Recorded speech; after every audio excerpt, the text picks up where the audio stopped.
An Unholy Narcissist. Hello, I'm H.G. Tudor. I have explained to you in the video The Holy Narcissist the way that certain narcissists are to be found within the clergy, within organized religion. Within the guru narcissist, I've explained to you how narcissists utilize less formal forms of religion as a means to get to the prime aims. The use of religion, organized or otherwise, is perhaps one of the most powerful weapons that the narcissist can deploy. You can well imagine hundreds of years ago where people truly believed, and did so on a much larger scale than they did today, that they would be subjected to eternal damnation if they did not behave in a particular way. Form of triangulation, you must behave this way because if you do not do so, God, by whatever name that individual goes by, will not only be displeased with you, but your soul will be subjected to a fiery hell and one of eternal damnation. That will cause the individual to essentially behave themselves, to be brought under control. And that control would also allow the management of a facade by that holy individual making themselves seem like that they are a kind and decent person. It would also, of course, enable that individual access to residual benefits by way of the payment of tithes, for example, that people leave tribute in order to appease the god or the gods. And therefore, reference to a higher power is something that would actually appeal to many narcissists. There are those that would think to themselves, would a narcissist want to see themselves as second best to an alternative power? But often it isn't viewed that way. The narcissist channels that higher power, in some instances regards themselves as the representative of that higher power, a manifestation of that higher power. And ultimately, a narcissist is not concerned with regard to utilizing something else to enable them to get to the prime aims, whether it's sex, a new car, or a form of higher power. If it enables the narcissist to consciously or subconsciously achieve the prime aims, then all is good. This leads, of course, to many abusive individuals utilizing the mantle of supposed normalcy and kindness and empathy that purportedly comes with many religions. They are the ones that, of course, give religion a bad name, as they utilize it for their own purposes and are devoid of empathy despite preaching that they have it. That they abuse people, for instance. We are all aware of the sexual abuse scandals that have followed the Catholic Church. That people find themselves declared a heretic. You only have to look through history for the number of wars that have been caused by religion, the many people that have been tortured and executed in the name of religious principles, whereby that narcissist with no sense of emotional empathy, the sense of entitlement, the lack of accountability, has utilized religion as a means for getting to those prime aims. Now, of course, it's not always narcissists that have behaved that way. You'll get narcissistic individuals and normals that will do so. Indeed, even empathic individuals with a diminution of their emotional empathy caused by their religious fervor can well engage in unpleasant behaviors in the name of religion. But for the most part, it is the narcissist that harnesses it. And we have another example here with what would be deemed to be an unholy narcissist, courtesy of Keith Griffith writing for the Daily Mail. She's never had sex with a priest.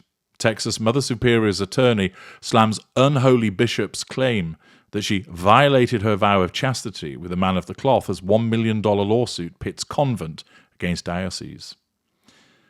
The physically disabled prioress of a Catholic convent in Texas is hitting back at a bishop's allegation that she committed adultery with a priest, smearing, after she filed a $1 million lawsuit accusing the bishop of acting in an unholy and pure evil manner. Speaking through her attorney, Reverend Mother Superior Teresa Agnes Gerlach vehemently rejected Fort Worth Bishop Michael Olson's bombshell claim that she admitted to violating her vow of chastity with a priest. She's never had sex with a priest, Gerlach's attorney Michael Bobo told DailyMail.com in a phone interview this week.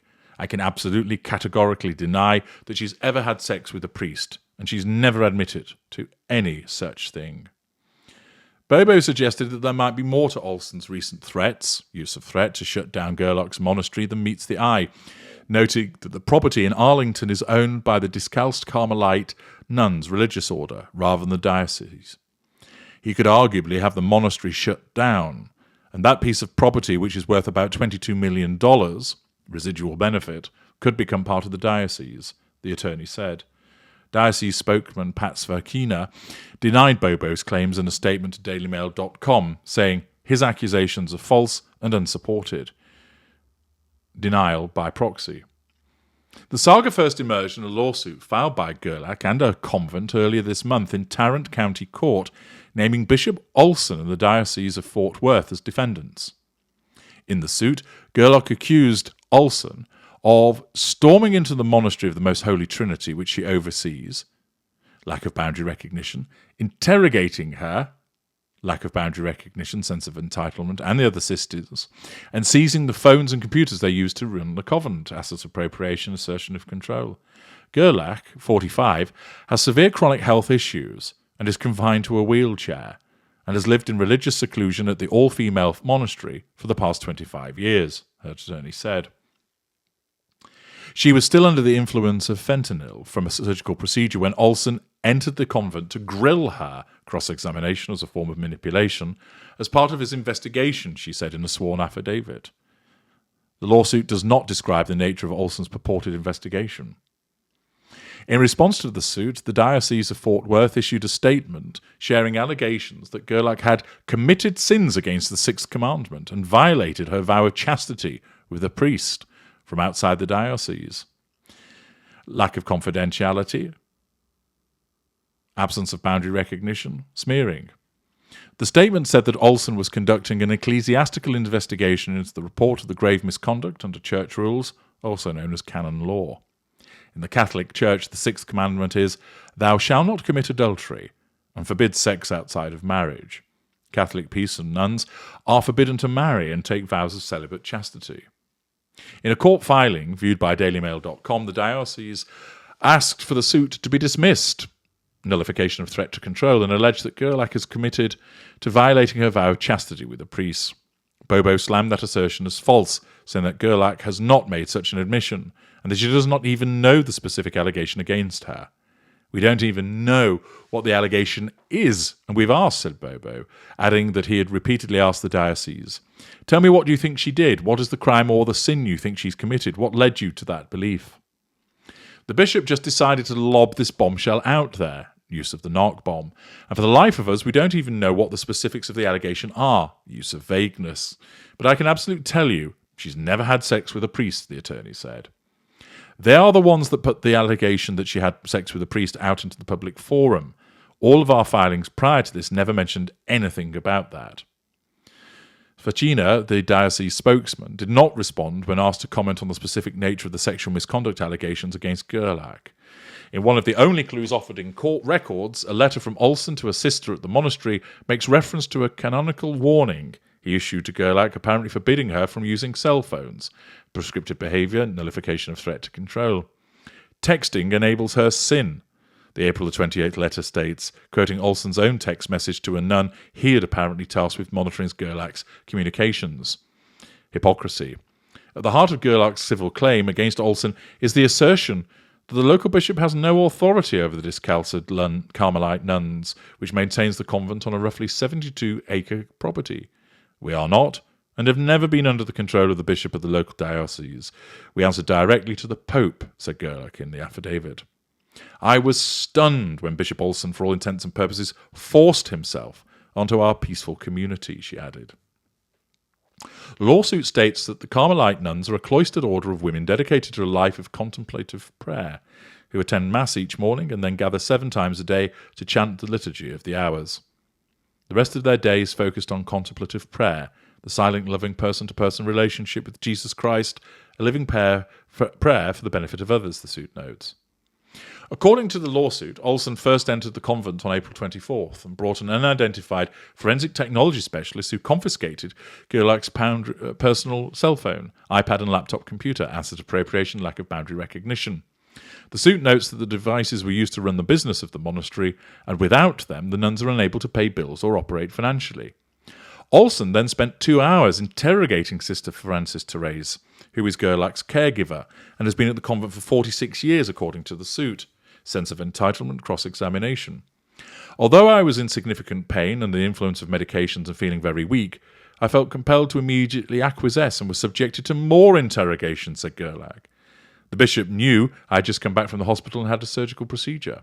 Lack of emotional empathy. The Mother Superior said that the nuns then retained legal counsel and told the bishop that the other sisters would only consent to questioning if they were informed of the purpose and scope of the interviews. The bishop threw a temper tantrum, ignition of fury as a consequence of threat to control, and in an agitated and raised voice yelled that the monastery was shut down. No mass would be celebrated. He then slammed the door and left the monastery, traumatizing the sisters, Gerlach said in her affidavit. Assertion of control by withdrawal. The threat, use of threat, to withhold mass is significant to the highly religious nuns who typically celebrate the sacrament daily. In the Catholic Church, only priests who are under control of the bishop can celebrate mass or hear confessions. Bobo said that for the past 3 weeks, priests have been dispatched to the monastery only on Sundays to celebrate a perfunctory mass, but they had not heard confessions. Bobo told DailyMail.com that although Gerlach's device had been returned, the diocese retains a forensic copy of their hard drives and demanded their return. The stuff that was on that technology has their private personal information, lack of boundary recognition, and has all the monastery's financial information, but most importantly, it has their donor list. And that is a list the bishop has been trying to get his hands on since he became bishop, he added. A May 11th letter, including court records, shows that canon law advocates for both sides, who were both appointed by the bishop, stipulated the diocese could retain the forensic images only for the purpose of this ecclesiastical investigation, or any civil or canonical proceedings stemming from it. In their response to the suit, the diocese argued that the court lacked jurisdiction and asked for the case to be tossed out. Here we see what is likely to be an unholy narcissist with a range of behaviours, but utilising the higher power for the purposes of asserting that control. I'm H.G. Tudor. Thank you for listening.